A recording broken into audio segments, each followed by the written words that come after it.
Quando a gente amplia o olhar, dá para entender melhor o todo, mas é quando a gente coloca em foco que as coisas fazem sentido. Começando mais um episódio super especial da nossa cobertura no Web Summit Rio de Janeiro 2026.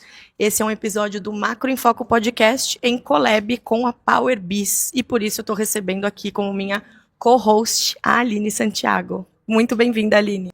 Oi, pessoal. Novamente nós estamos aqui nesse podcast para trazer um conteúdo muito rico e que a PowerBiz, como uma empresa de tecnologia, né, Erika? Vamos trazer coisa boa para o pessoal. Bom, apresentando a nossa convidada, ela é a Raquel Rodrigues, estrategista digital da agência Tudo Sobre Marketing. Mas eu já quero dar um spoiler aqui, que esse episódio não vai ser só uma conversa, ele vai ser uma aula, porque ela é professora, então ela tem várias dicas para dar para a gente está aqui meio de aluna hoje, né, Aline? Hoje a gente vai tietar de aluna aqui, então seja muito bem-vinda, Raquel, ao nosso episódio. Muito obrigada, pessoal. Estou muito feliz de estar aqui. Quero contribuir aí o que vocês precisarem perguntar e o que vocês quiserem conversar de uma maneira formal ou informal, do jeito que vocês quiserem. A gente está aqui para dar aula ou para bater papo. Fiquem à vontade. Bom, vamos lá. Acho que a primeira coisa que a gente quer saber é: existe um medo da inteligência artificial que foi diminuindo ao longo do tempo, né? As pessoas tinham pânico. Né? Ainda existe isso, a gente viu aqui no Web Summit, inclusive, várias pessoas falando sobre a sua rejeição ainda com inteligência artificial, com tecnologia, figuras públicas, inclusive.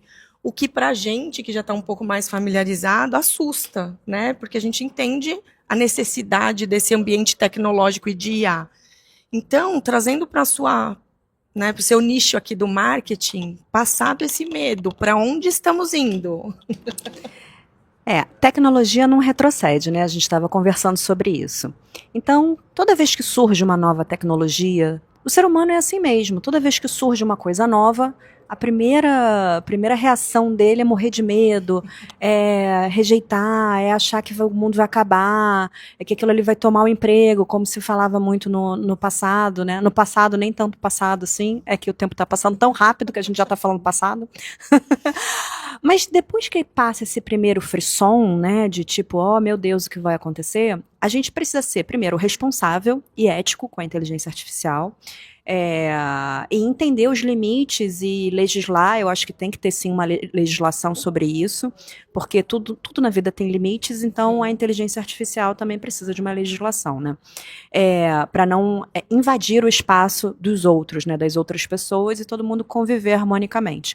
Mas passando esse primeiro frisson de medo, oh meu Deus, não vou ter mais emprego, a gente começou a usar as ferramentas e a gente começou a entender que aquela ferramenta, ela é apenas um assistente nosso e que a gente não vai ser substituído por ela, mas a gente vai ser assistido por aquela inteligência artificial. Por quê? Porque a criação, ela ainda vai vir do humano. O humano que se relaciona, o humano que vai ter a criação das melhores ideias. Quando você executa qualquer prompt de inteligência artificial, ele só vai ser bem executado se o humano fizer um bom prompt. E, a partir daí, precisa realmente ter um humano para criar as conexões, as ideias, os novos caminhos. Porque a inteligência artificial, ela vai conectar coisas ali que já existem, buscar na internet, blá, blá, blá, mas o humano sempre vai ser necessário. E com o avanço da tecnologia artificial, vai acontecer uma coisa mais interessante ainda. As pessoas vão voltar a se conectar mais com o humano. Elas vão olhar a inteligência artificial e vão olhar o humano, o artesanal, e elas vão começar a dar mais valor ao artesanal, porque aquilo ali não foi feito pela inteligência artificial. E é muito doido isso, né? Isso aí são cíclicos, são mercados e são cíclicos. Agora, na minha área de marketing de tráfego pago, eu já subi campanha pelo cloud, já analisei campanha pelo cloud, fiz isso até na aula, né? A Aline foi da minha turma da SPM, tá, gente? Por isso que às vezes eu vou falar isso. É a professora. Por isso que às vezes eu vou falar isso, vocês podem não entender, porque a Aline foi minha aluna da SPM. E aí, já subi, e aquilo ali não vai me substituir. Porque a análise profunda, a decisão final é minha. A inteligência artificial, ela faz uma análise fria. Mas ela não analisa, por exemplo, quando eu vou fazer uma análise de campanha, se, por exemplo, aquele público pequeno que eu segmentei numa campanha de anúncio é realmente só aquele público pequeno. Ela vai me avisar que o público está pequeno. Mas, na minha estratégia, aquele público pequeno faz sentido, porque eu estou fazendo uma campanha de remarketing. Então, eu quero perseguir a pessoa. Eu quero que ela abra a geladeira e veja meu anúncio. Entendeu? Então, as estratégias acabam sendo ainda as pessoas que vão criar e que vão fazer. E as melhores ideias eu tenho certeza que vão vir dos humanos e não da inteligência artificial. Érica, eu aprendi na aula, e aprendi não porque a gente já vive isso, a nossa rotina, mas que a Raquel ali também do outro lado, imagina que as empresas elas investem, e muitas, uma grande quantia em tráfego pago, né, em link patrocinado. Só que tem uma ponta que às vezes não tem não trata esse lead. Então chega lá, a empresa fez todo um investimento e quem está recebendo esse contato não tem o cuidado de subir, cadastrar no CRM ou planilhar. Então a Raquel falou que ela tem também dos clientes da agência uma grande dor de que recebe o lead, até trata o lead, mas não documenta o lead em lugar nenhum. Então amanhã, num dia, né, depois a empresa não tem nenhuma inteligência para saber se aquela campanha deu certo, se o lead está vindo qualificado ou não. Então perde, é como, né, se a agência, né, então esse profissional ficasse ali dividido. Então tem aquela coisa, né, será que a campanha está sendo bem feita, esse profissional está sendo bem qualificado? Então quando a Raquel trouxe isso, eu falei assim, bate muito com os nossos clientes. Então, que nós temos, Raquel, inúmeros clientes que sofrem dessa dor de fazer investimento, mas não tem essa questão lá na ponta do controle. Não tem controle. E assim, você trouxe, né, de cases seus também, de clientes, que ela cobra. Tá bom, e aí? Né? Planilhou, começo, meio e fim. A gente passa por isso todos os dias, né? Porque, no final, o investimento da inteligência artificial acaba sendo do cliente. E nem todo cliente quer fazer esse investimento, né? Ainda. No futuro ele vai ver que é necessário. Mas acaba que fica um ralo de dinheiro. Por quê? Porque ele paga pelo lead, o lead é atendido pela equipe comercial dela ou dele meia boca, nunca mais se faz o follow-up nesse lead, porque vai entrando novos leads e aquilo ali não vai ter fim, vira um saco sem fundo aquilo ali. Porque, vai botar na planilha, tá, mas, vai fazer follow-up de planilha? É mais complicado, né? Sim. Não vai fazer, né? Então, é difícil uma secretária, por exemplo. Se tem muitos casos médicos aqui que não tem CRM, principalmente. É uma área boa até para você. É uma área boa. Então, aí a secretária fica lá com 1000 coisas para fazer e ainda atendendo o lead ali, ela não vai fazer follow-up, ela não vai dar a dedicação ali que o lead precisa, ela quer mais se livrar daquele lead, quer, não quer. E aí uma coisa que eu comentei na aula é que antigamente as vendas não eram feitas com o lead quentinho. O lead quero comprar, pelo amor de Deus. As vendas eram trabalhadas, e é assim que deve ser hoje em dia. Nem todo lead vai chegar quentinho, redondinho, pelo amor de Deus, quero fechar um contrato com você. Já sei o que eu quero, é isso. Eu quero você, eu quero a sua agência, eu quero você trabalhando comigo. Nem todo lead vai chegar assim. Tem lead que vai chegar desconfiado, tem lead que vai chegar com outras experiências ruins de mercado, tem lead que vai chegar achando que o seu preço é caro, porque não entendeu o seu valor, sabe? Não entendeu o que você entrega, o seu diferencial. Natália Biuri que nos diga. Excelente referência. Mas então, o lead não tá quentinho, querendo comprar de você. E antigamente as vendas eram mais trabalhadas do que hoje em dia. Sim. Por que hoje em dia a gente parou de trabalhar as vendas? Por quê? Porque tá chegando mais lead amanhã. E o tráfego pago acelerou esses leads. Então, não quer comprar, não? Vai chegar aqui amanhã um outro lead que está quente, é mais fácil vender para esse lead do que fazer o follow-up no outro que não quer, do que eu convencer o outro que não quer. E aí a máquina nunca para de girar. Depois de amanhã chega mais lead, depois chega mais lead, algum lead é quente, algum lead vai querer comprar. E a gente não dá atenção a esse saco sem fundo que a gente está gerando de uma quantidade de lead que não foi tratada, na verdade, e que poderia ter virado cliente. E sabe que isso é super interessante, porque assim, aí do ponto de vista de efetividade de campanhas, né, ou de qualquer movimento que você faça, distorce. Porque aí aquele lead, aquele cliente que vai chegar para você descrente em qualquer modelo de marketing digital, é por quê? Porque ele não soube medir, porque na hora que eu perco a potência desses leads, o meu CAC, o meu custo de aquisição de cliente, vai ser altíssimo, Exatamente. sendo que a deficiência não é da campanha, é da minha incapacidade de fazer a gestão dos leads que eu estou recebendo. Exatamente isso.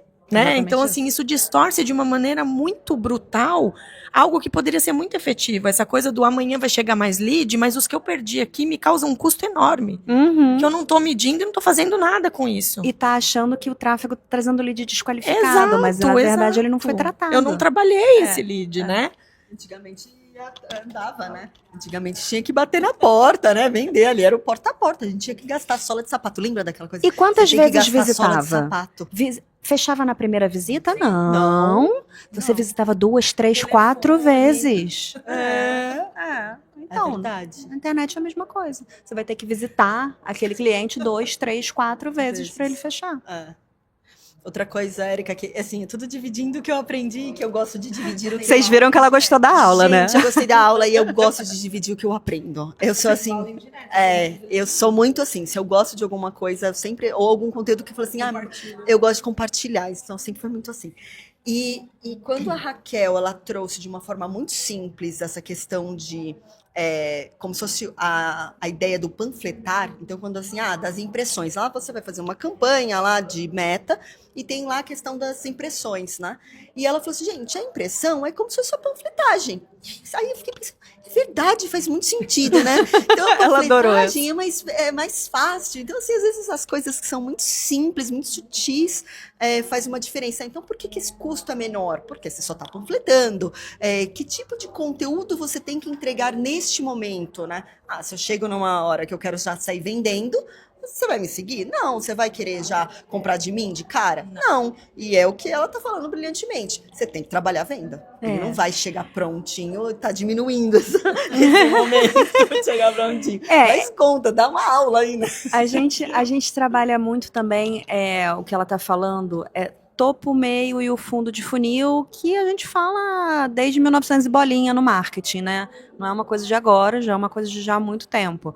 E a gente sabe, o funil agora tá diferente. Tá, gente, o funil tá diferente, mas ainda existe topo, meio e fundo de funil e retroalimentação desse funil, entendeu? Então vai ter que ser retroalimentado por um CRM, por um agente, enfim.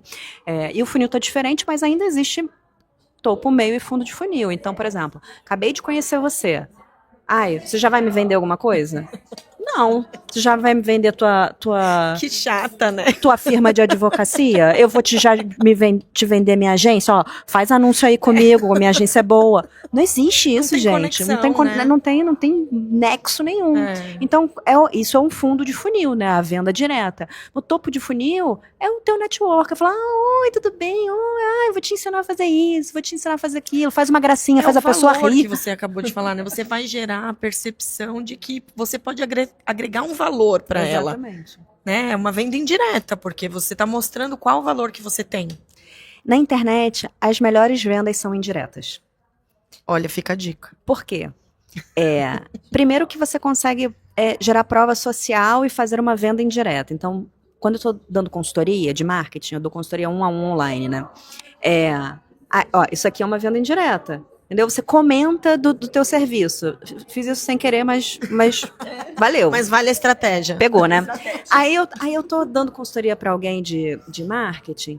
Aí eu boto, a consultoria de hoje foi para fulano. A outra pessoa que vê o meu story pensa assim, ela tem consultoria individual. Eu tô precisando disso. Pô, eu gosto da Raquel, quero ter uma consultoria com ela. Eu não precisei vender, ficar falando, olha, oi, você quer a minha consultoria?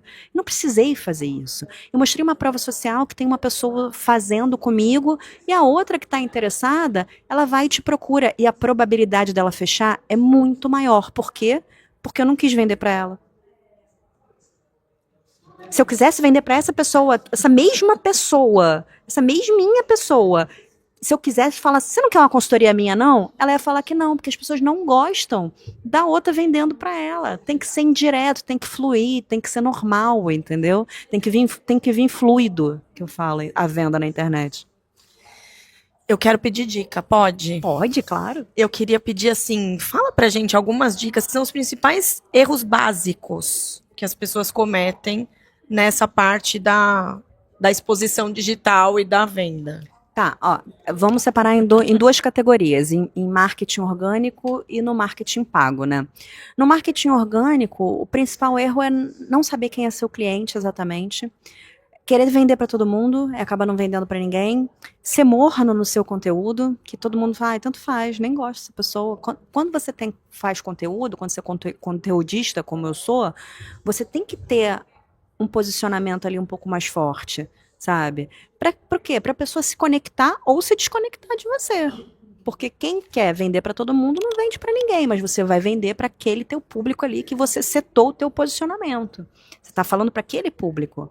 Então esse é um erro muito comum do orgânico, né? Eu vou criar um conteúdo aqui sem estratégia, sem posicionamento. Quem quiser comprar, compra. Não, você tem que saber quem é teu cliente que você está vendendo, exatamente qual é a dor dele, o que ele pensa, o que ele passa, os problemas que ele vive, as coisas que preocupam ele, entendeu? Isso do marketing orgânico, né? Falta de estratégia, falta de posicionamento. No marketing pago, um dos principais erros, pasmem, é não investir o dinheiro que precisa ser investido. No tráfego pago, que é pago. Então precisa de dinheiro. Então a pessoa não quer investir o dinheiro, mas se não investir o dinheiro não funciona direito. Aí quer investir R$ 15 por dia, R$ 20 por dia, esperando que vai dar um retorno incrível. E não vai dar, gente. É tráfego pago. Sempre brinco isso. Gente, tem que pagar, tá? Fica a dica que o tráfego pago tem que pagar. Raquel, até uma pergunta, não sei se vai ajudar. Tem alguma métrica baseado no meu produto, que no meu caso um serviço, quanto eu teria que investir para ter esse lead, né? Quanto seria esse CAC? A pessoa tem que ir arriscando ou não? Se tem como, olha, baseado se eu vendo um serviço ou um produto de R$ 50, esse CAC ou esse investimento tem que ser até 10. Tem alguma conta que a pessoa só para ela ter um cheiro, noção, né? de quanto ela teria que, olha, isso eu teria que fazer de investimento. Olha só, eu costumo dizer que quando você tira uma conta do zero, não tem como você prever isso. Tá. Porque você tem que entrar, testar, ver a tua oferta, ver o teu criativo, ver o público que você está segmentando lá, o tamanho do público. Então não tem uma receita de bolo de tipo, eu vou investir tanto, eu preciso investir tanto, tá? Vai voltar tanto. Não existe essa receita de bolo. Mas existem sinais e histórico das ferramentas. Então, se você já anuncia, você tem que ver o teu histórico para você ver o quanto você costuma pagar o seu custo por lead. Se você costuma pagar, por exemplo, R$ 12. Então eu vou setar uma meta aqui na próxima campanha de botar um custo por lead de R$ 9. E aí eu vou atrás dessa meta. Como é que eu vou atrás dessa meta? Fazendo criativo, testando oferta, testando página de vendas, testando públicos também, segmentando outros públicos, e aí você vai testando para diminuir esse custo de aquisição de cliente. É perfeitamente possível diminuir qualquer custo de aquisição de cliente, qualquer um, isso aí eu te garanto. Quando é um e-commerce, que é um percentual de lucro um pouco menor. Aí tem aquilo que a gente estava conversando na aula. Eu preciso entender, por exemplo, aquela mochila ali, eu preciso entender quanto custa aquela mochila para o varejista. Porque se aquela mochila ali custa R$ 10 e o custo de aquisição de cliente dele tá 30, tá muito alto, né? Porque ele vende aquela mochila ali a 20, o custo de aquisição de cliente dele tá 30. O custo de aquisição de cliente dele tá maior do que o lucro dele de 20. Sabe? Então, pro comércio online tem que fazer essa conta de tipo lucro, custo de aquisição de cliente e quanto que custou e o quanto tá voltando. E também botar o custo da operação junto, não é só o custo do produto. Aí tem como a gente fazer esse cálculo, dependendo da margem de lucro de cada um, né? Agora, no lead, no serviço, é muito mais o histórico. Entendi. Muito mais o histórico. E tem uma média de mercado, por exemplo. No mercado de agência, o custo por lead é um pouco mais caro, não tem jeito. Você vai pagar aí uns R$ 15, R$ 20 no custo por lead, entendeu? Num lead mais qualificado, bem segmentado e tal.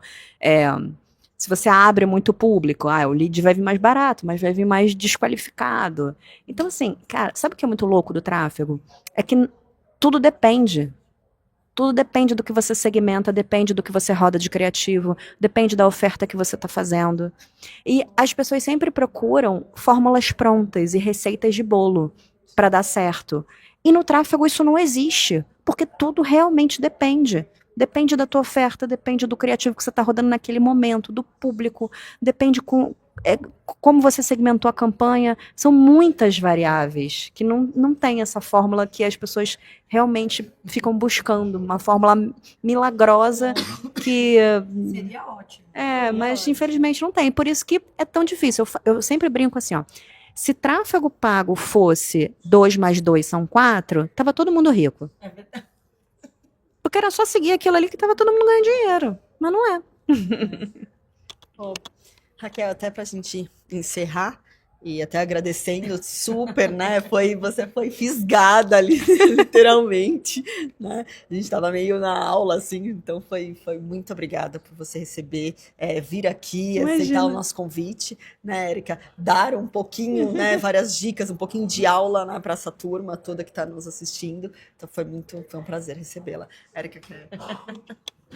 Bom, eu faço minhas as palavras da Aline. Muito obrigada. Obrigada Acho a que, você. né, a gente espera por mais episódios. Eu gosto do compromisso público, tá? Muito A gente bom. deixar aqui o compromisso público da pessoa gravar mais com a gente, né, Aline? Tá assumido o compromisso, gente. Indo para São Paulo, nossa, Tudo funciona. O digital, hoje, né, a gente faz. Ih, mas eu vou pra São Paulo direto também, Então, gente. Tá feito o compromisso, né? O Web Summit serve para isso. Então, muito obrigada. Acho que contribuiu muito, porque tem uma visão aí prática, Legal. né? Que é a coisa que tira da teoria de que se é bom ou não o tráfego pago e como é que eu faço com isso. Legal. Eu sempre brinco, é de comer ou de passar no cabelo. O que eu faço com isso? Então, acho que trouxe bastante clareza. Só um pouquinho, viu, gente? A gente queria ficar 3 horas com ela aqui, mas não vai dar, mas vai ter mais. Tá bom? Então, muito obrigada. Obrigada, gente. E que se vocês quiserem mais conteúdos, segue lá o @tudo sobre marketing ou fala lá comigo pelo direct. Sou eu que falo no direct, Raquel. Não podem falar comigo lá no Não direct. é o Mia. Não é o Mia, sou eu mesmo. Tá bom? Por enquanto, né? Pode ser híbrido, né? O híbrido funciona. No WhatsApp eu já botei. No Olha WhatsApp eu já botei. isso aí. Obrigada, gente. Bom, então para você que ficou com a gente até aqui nesse episódio, gostou do conteúdo, segue a gente, se inscreve no nosso canal no YouTube, a gente também tá no Spotify, tem o nosso perfil no Instagram, macroinfoco.podcast, e o perfil da PowerBiz no Instagram. Quer falar? Powerbiz.ai. PowerBiz.ai. Estaremos em collab nesse episódio. Segue a gente e até o próximo. Tchau. Quando a gente amplia o olhar, dá para entender melhor o todo, mas é quando a gente coloca em foco que as coisas fazem sentido.